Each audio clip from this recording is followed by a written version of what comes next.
చూడ్డానికి సేమియా లాగా ఉంది కదా, కానీ ఇది సేమియా అయితే కాదు, ఇవి రైస్ నూడిల్స్. వీటిని చేయడం చాలా ఈజీ. ఇవి నూడిల్స్ లాగా అయితే ఇలా అతుక్కోకుండా విడివిడిగా చాలా బాగున్నాయి.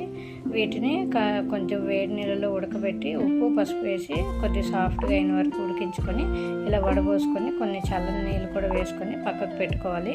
తర్వాత వీటిని మనం తాలింపు పెట్టుకోవడానికి కళాయిలో కొంచెం నూనె వేసి కొద్దిగా ఆవాలు, జీలకర్ర, పల్లీలు, కొన్ని జీడిపప్పు ముక్కలు, పచ్చిమిర్చి, కరివేపాకు, కొద్దిగా క్యారెట్ ముక్కలు కూడా వేసి కొద్దిగా అంత ఉప్పు కూడా వేసుకోవాలి. మనం ఉడకబెట్టినప్పుడు కూడా వేసుకున్నాం కదా, మరి కొద్దిగా వేసుకొని బాగా వేగిన తర్వాత మనం ముందుగా రెడీ చేసుకొని రైస్ నూడిల్స్ని మొత్తం అందులో వేసి బాగా కలుపుకోవాలి.